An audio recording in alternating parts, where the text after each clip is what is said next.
قسط نمبر 9 دور جدید بیان حضرت مولانا مفسر قرآن سید اقل حسین قاسمی رحمۃ اللہ علیہ دہلوی۔ موضوع دعوت، عبادت اور عدالت نبوی صلی اللہ علیہ وسلم، 20 اکتوبر سن 2000۔ Audio C D V C D Muhammad صادق۔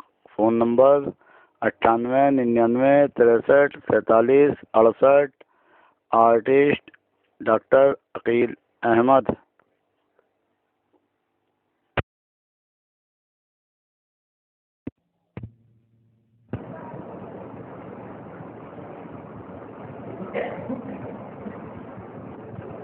میں نے عرض کیا تھا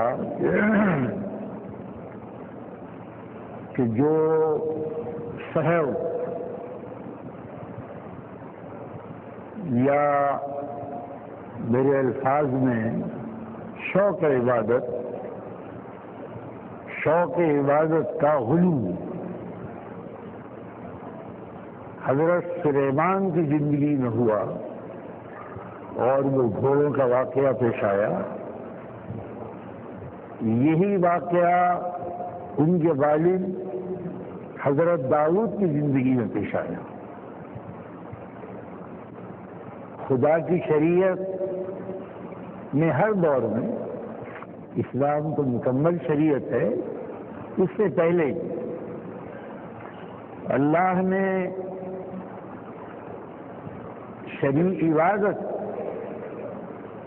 عبادت کسی خاص عبادت کے لیے انسان کو دنیا سے الگ ہونے کی ہدایت نہیں کی۔ عبادت، خدا کی عبادت کا تصور وہ نہیں ہے، کبھی نہیں رہا کہ انسان خدا کی عبادت کے لیے زندگی کی اور ضروریات کو چھوڑ دے، پڑھانے والا تعلیم کو چھوڑ دے، ذکر اللہ کرنے والا ذکر اللہ کو چھوڑ دے۔ ایسا نظام کہیں نہیں رہا، کبھی نہیں رہا۔ عبادت، کیونکہ عبادت کا تصور عام ہے، ہر وہ کام جو خدا کی امر کی تعمیل میں ہو اس کا نام عبادت ہے۔ عبادت کا تصور روزے میں، نماز میں جب آپ محدود کر لیں گے تو آپ کو پریشانی پیش آئے گی۔ مذہب نے ہمیشہ کہا عبادت اللہ کی بندگی، اللہ کی بندگی کیا ہے؟ اس کے حکم کی تعمیل۔ موسیٰ کے دور میں شریعت تورات کی، انجیل کی اور جو شریعتیں ہیں، عبادت خدا کی بندگی کرنا، جو خدا کا حکم ہے اس کی تعمیل کرنا۔ اب کوئی ٹکراؤ پریشانی نہیں ہے اگر عبادت کا یہ تصور کر لیں آپ، اور اگر عبادت کا یہ تصور ہو، ایک صوفی عبادت سمجھتا ہو گوشہ نشینی کو، وہ عبادت بھی ہے کہ دنیا کو چھوڑ کر گوشہ نشین ہو جاؤ۔ ایک نماز پڑھنے والا عبادت یہ سمجھتا ہو کہ نمازی پڑھو، اور وہ نمازی پڑھتا رہے، کبھی صبح کی، کبھی شام کی، کبھی شراق کی، وہی کرتا رہے، تب پریشانی پیش آتی ہے۔ حضرت داؤد علیہ السلام خلیفۃ اللہ بھی تھے اور نبی اللہ بھی تھے۔ ہر نبی خلیفۃ اللہ بھی تھا اور نبی اللہ بھی تھا۔ وہ واعظ بھی تھا، وہ معلم بھی تھا، وہ عبادت گزار یعنی شب بیدار بھی تھا، اور عیالداری اور قصد معاش کی عبادت کرنے والا بھی تھا، کوئی پریشانی ہے ہی نہیں اس میں۔ داؤد علیہ السلام خلیفۃ اللہ تھے، اور یہ منصب رسولوں میں کچھ خاص ہے ان کے لیے کہ ان کو قرآن نے خلیفۃ اللہ کہا ہے۔ نہیں تو ہر نبی خلیفۃ اللہ ہوا ہے، ان کو خصوصیت تھی، اس کی بحث نہیں۔ یہ اللہ کی عبادت یعنی روزہ نماز جو بھی ہوگی اللہ کا ذکر یہ بھی کرتے تھے، فصل مقدمات بھی کرتے تھے، مظلوم آیا تو داد رسی کرتے تھے، حاکم تھے، مقدمات دے کر آئے تو اس کا فیصلہ کرتے تھے، اور اسی دوران میں جو نماز تھی نماز بھی ہوتی تھی، تلاوت بھی ہوتی تھی، کوئی ٹکراؤ نہیں تھا۔ حضرت داؤد کو یہ خیال آیا کہ یہ 8 دن اس طرح گزرتے ہیں، لوگ بھی آ رہے ہیں، مقدمات بھی طے ہو رہے ہیں، اور میں نماز بھی پڑھ رہا ہوں اور تلاوت بھی کر رہا ہوں، ایک دن ایسا مقرر کر لو جس میں صرف روزہ نماز اور ذکر اللہ ہو۔ یہ خیال آیا، حالانکہ یہ خیال ایک پیغمبر کے دل میں نہ آنا چاہیے تھا، آ گیا۔ اب اس کو ہم کہیں گے بھائی بھول ہو گئی یا اجتہادی غلطی ہو گئی، ہمارے اصطلاح ہے بھائی اجتہادی غلطی ہو گئی۔ خیال آیا یا یہ تو صبح سے شام تک یہ بھی ہے، لوگ آ رہے ہیں جا رہے ہیں، مظلوموں کی داد رسی ہو رہی ہے، ضرورت مندوں کی مدد ہو رہی ہے، نماز بھی ہو رہی ہے، ذکر اللہ بھی ہو رہا ہے، ایک دن خاص کر لو اس کو کہ ذکر اور فکر کے لیے خانقاہ کے اندر محدود رہو، شام تک اللہ اللہ کرتے رہو، اور کوئی فریادی مقدمہ لے کر اس دوران میں نہ آئے۔ یہ خیال ہے، انہوں نے دن مقرر کر لیا۔ اللہ کو یہ بات تو پسند نہیں تھی، اور اللہ کیسے اس کو پسند کرے جب وہ یہ کہہ رہا ہے کہ اے بندے مومن تیری پوری زندگی ہی عبادت ہے، وقت آئے تو نماز عبادت ہے، کمانے کا وقت آئے تو کبھی حلال عبادت، اہل و عیال کی خدمت کا وقت آئے تو وہ عبادت ہے۔ تو پھر جو تو الگ ہو کر عبادت کی بات سوچ رہا ہے، کیوں سوچ رہا ہے؟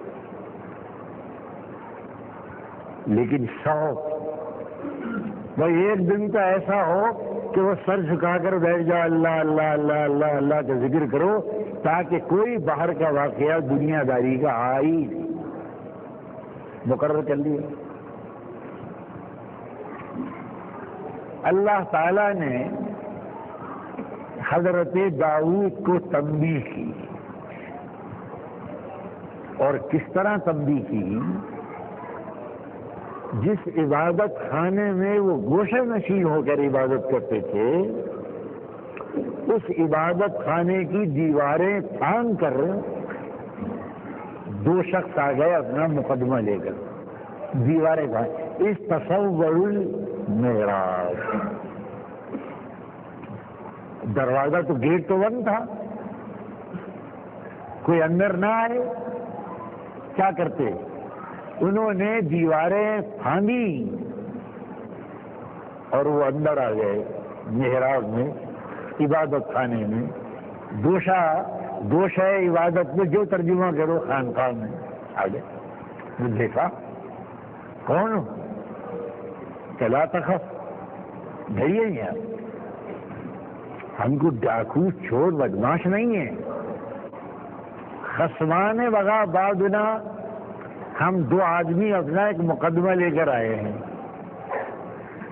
اور ہمارا مقدمہ یہ ہے بغا بعضنا علی بعض، ہم میں سے ایک آدمی دوسرے پر زیادتی کر رہا ہے. ارے بھائی کیا زیادتی کر رہا ہے؟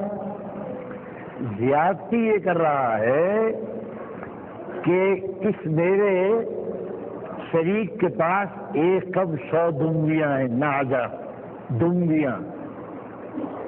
مویشی پالتے ہوں گے وہ لوگ، ایک کب 100 دنگیاں ہیں، اور مجھ غریب کے پاس ایک ہی دنگی ہے، ایک ہی بھیڑ ہے، میں اسے ہی چلاتا پھرتا ہوں. یہ کہتا ہے ابے تو ایک رکھ کر کیا کرے گا، یہ بھی مجھے دے دے. کیا کرے گا تو، ایک لیے پھرتا ہے، میری 100 پوری ہو جائیں گی، ایک مجھ کو دے دے. واہ کیا کہیں گے. اس سے مالدار کسی غریب سے کہے ابے تو پاگل ہے، یہ تیری جیب میں 100 روپے کا نوٹ ہے، کیا کرے گا، یہ مجھ کو دے دے، میرے تو 1000 پورے ہو جائیں گے. تو غریب ہے، دال روٹی کھا کر گزارا کر لے گا، یہ 100 روپے کا نوٹ تیری جیب میں اچھا نہیں لگ رہا، یہ مجھ کو دے دے تاکہ میری گڈیوں میں رکھ کر یہ اچھا ہو جائے. نوٹ کی گڈی میں، میری گڈی میں لگ جائے. تو کیا لیے دے رہا ہے 100 روپے کا نوٹ، پاگل. یہ ایسی بات. اور اے اللہ کے پیغمبر الضعیف الخطاب، یہ بڑا منہ زور ہے، مجھ پر اپنی گفتگو میں غالب آ جاتا ہے، محروم کر رہا ہے، دلیلیں دیتا ہے. پاگل ہے، ایک دم بھی لیے پھر لیا ہے، مجھ کو دے، میں اپنے ریوڑ میں اس کے لیے پھروں گا. الضعیف الخطاب، اس قدر منہ زور آدمی ہے. فاحکم بیننا بالحق، اب اس کا آپ فیصلہ کریں. قال لقد ظلمك بسؤال نعجتك، حضرت داؤد نے فیصلہ کیا کہ یہ جو زیادتی کر رہا ہے اور یہ کہہ رہا ہے یہ ایک بھی مجھ کو دے دو، یہ ظلم کر رہا ہے تجھ پر. کیا حق ہے اس کو، ایک کم 100 مبارک ہوں یہ لیے پھرے، اس کی جیب میں 1000 کی گڈی ہے، لیے پھرے. اگر ایک 100 کا نوٹ کم ہے تو یہ کیوں مجبور کر رہا ہے کہ یہ بھی مجھ کو دے دو. یہ تو حوث ہے، یہ کیس دولت کی حوث کا تھا جو آیا. حوث، ہر غریب مالدار یہ کہہ رہا ہے یہ غریب کیوں زندہ ہے، یا یہ بھی اگر فنا ہو جائے تو یہ بھی میرے پاس آ جائے. اللہ اللہ خیر اللہ. یہ دولت کی حوث کا کیس تھا. فرمایا زیادتی کر رہا ہے، ظلم کر رہا ہے، تو خبردار، ایسا نہیں ہوگا، تو ظالم. فیصلہ کر دیا. جب فیصلہ کر دیا تو فوراً دھیان دیا کہ یہ آخر ہوا کیا ہے. یہ مقدمہ تو یہ کل بھی آ سکتا تھا میری عدالت میں، یہ میری خانقاہ کے اندر آ گئے کود کے. ماجرا کیا ہے؟ پیغمبر کے فوراً خیال ہو انما فتنہ وظن انما فتنہ، فوراً اس کا خیال کیا میرے خدا نے مجھ کو آزمایا ہے، یہ میری آزمائش کا کیس ہے. اللہ رب العالمین نے اتنی جرأت دی 2 آدمیوں کو کہ وہ داؤد کی محراب پھاند کر اندر آ گئے. یقیناً اللہ نے مجھ کو آزمایا. یہ احساس ہوا، فغفر فاستغفر ربا، اللہ کے حضور میں توبہ کی، اے اللہ یہ مجھ سے غلطی ہوئی تھی، میں اس کو معاملات طے کرنے کو، خلافت کو، ایک قاضی فیصلہ کرتا ہے، ایک حاکم جج مقدمات سنتا ہے، میں نے اس کو اہمیت بھی دی، اور تنہائی میں بیٹھ کر اللہ اللہ اللہ کرنے کو اہمیت دی. الہی مجھ کو معاف کر دے تو فاستغفر، ہم نے اس کو معاف کر دیا. بات ختم ہو گئی. اب غور فرمایا آپ نے، وہی صاحب اور اشتہادی غلطی جو سلیمان سے ہوئی وہی ان سے ہوئی. ایک نبی اللہ اور خلیفۃ اللہ کا جو فریضہ ہے وہ کیا ہے؟ ہر وقت بطور حاکم کے وہ انصاف کرے، رات آئے دن آئے مظلوم آئے، اور جو عبادات مقررہ ہیں وہ عبادات کرے. یہ تو ہے نہیں کہ مولانا صاحب نماز پڑھ رہے ہیں اور کوئی ضرورت مند آ گیا تو نماز توڑ کر جائیں. وہ نماز پوری کرے، جا کر اس کی ضرورت پوری کر دے. کیا پریشانی ہے؟ صبح کا سورج نکل آیا، اللہ اللہ کرو، 4 رکعتیں پڑھ لو، باہر جاؤ، عیالداری کی ضرورت پوری کرو، کماؤ لاؤ، محنت کرو. ٹکراؤ کیا ہے؟ پھر ایک وقت گزر گیا کمانے کا، اور ظہر کا وقت آ گیا، پھر آ جاؤ، پھر اللہ اللہ کرو. اور فرمایا یہ جو اوپر سے لے کر ظہر تک جو کچھ تم نے کیا ہے شریعت کے مطابق، یہ کھلواڑ کی بات بھی کر رہا ہے. جو انسان کمانے میں دبانے میں کھلواڑ کرے اس کا ذکر نہیں ہے. صبح کی نماز سے ظہر تک جو ایک بندہ مومن نے شریعت کے مطابق محنت کی ہے، کمائی کی ہے، بوجھ اٹھایا ہے، ہتھوڑے چلائے ہیں، اس سب اس کی عبادت ہے. ایک خاص عبادت نماز پڑھ لی، اور جب خاص عبادت ظہر کا وقت آیا تو مسجد میں آئی ہو. یہ سارا وقت اس کا عبادت ہی میں گزر رہا ہے. ٹھوکر کب لگتی ہے؟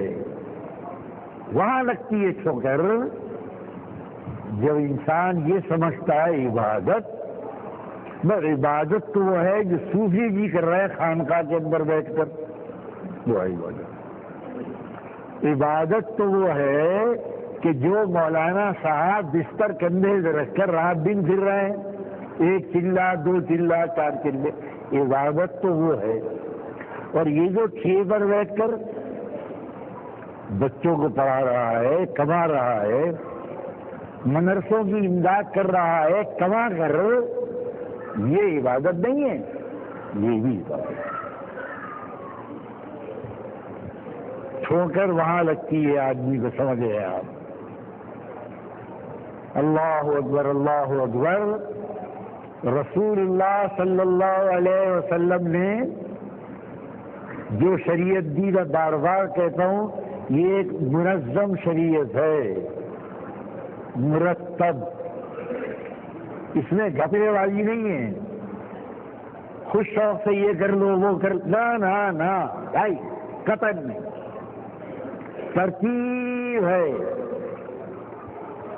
ایک وہ عبادت ہے جس کو نماز کہتے ہیں، ایک وہ عبادت ہے جس کو قلب حلال کہتے ہیں، ایک وہ عبادت ہے جس کو گھر کا سودا لانا کہتے ہیں، ایک وہ عبادت ہے کہ بیمار ماں کو ہسپتال لے جانا کہتے ہیں، ایک وہ عبادت ہے کہ بیمار بچوں کو طبیب کے یہاں لے جانا کہتے ہیں. یہ سب عبادت،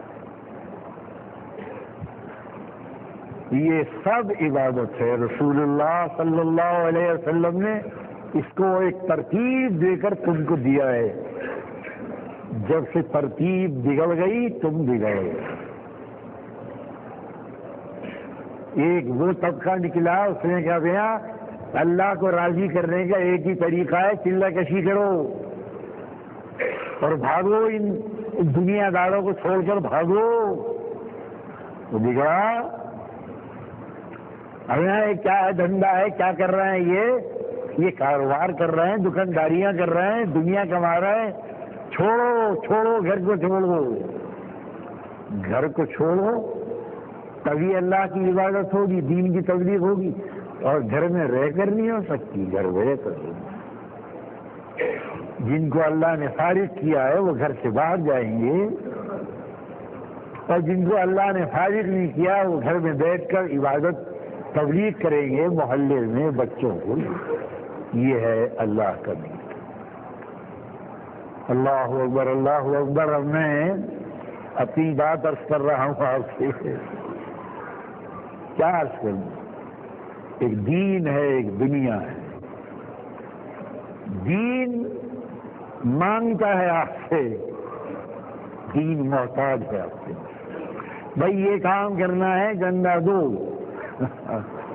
بھائی دیکھو یہ کام کرنا ہے، چندہ دو، پیسے دو، یہ کام کرنا ہے، یہ دین ہے۔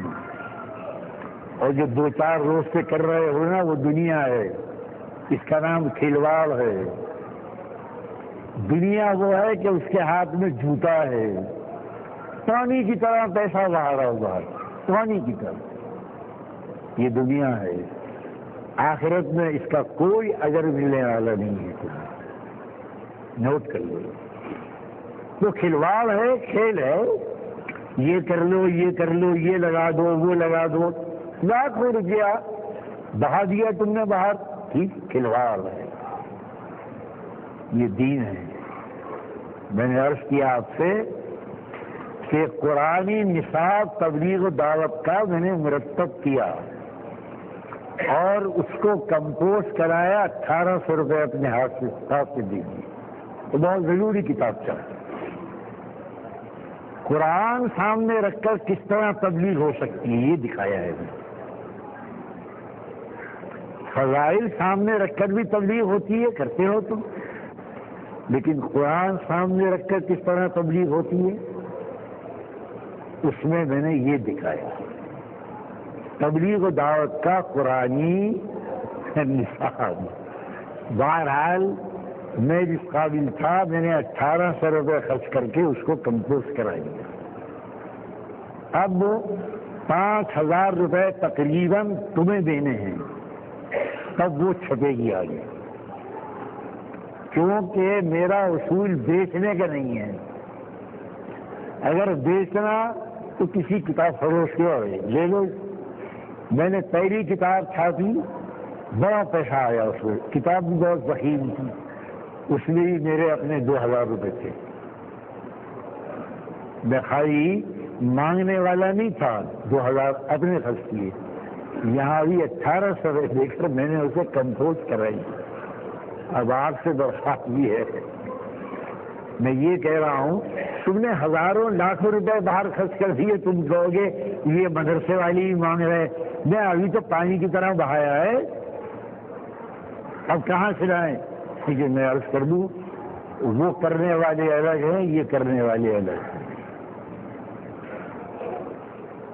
جنہوں نے پانی کی طرح نوٹ بہائے وہ الگ لوگ ہیں، اور جو اس کو سمجھتے ہیں کہ اللہ کے دین کی تبلیغ اور دعوت کتاب واضح نصیحت کے ذریعے یہ آخرت میں کام آنے والی ہے، یہ دنیا کی کھلواڑ نہیں ہے۔ تو اللہ تعالیٰ آپ کو اجر عطا کرے، آپ 5-6 ہزار روپے کا انتظام کریں گے تاکہ وہ آگے بڑھے۔ کتاب 112 صفحے ہیں اس کے، میں نے اس میں 15 تو عقیدے، اسلام کے عقیدے، 15 قرآن کی آیات، اس کی تشریح۔ میں نے ہر مبلغ سے یہ درخواست کی ہے وہ بھی پڑھو، میں نہیں منع کر رہا، یہ بھی پڑھو۔ ایک عنوان لے لو توحید، اس کی آیات کی تلاوت کرو اور پھر اس کی تشریح کر دو، بس ہو گیا کام۔ یہ ہے قرآنی نصاب۔ دعا کرو اللہ تعالیٰ مجھے چھپا دے اور میں تمہاری خدمت میں اسے پیش کروں۔ آؤ بھائی صاحب۔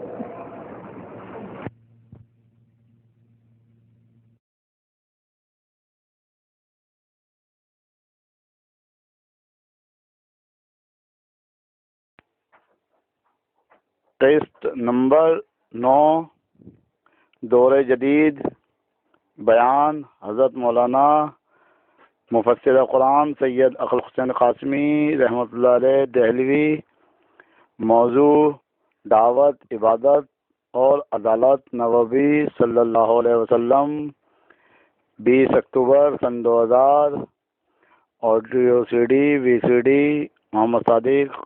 Phone number 98 99 63 47 68۔ Artist doctor Aqeel Ahmad.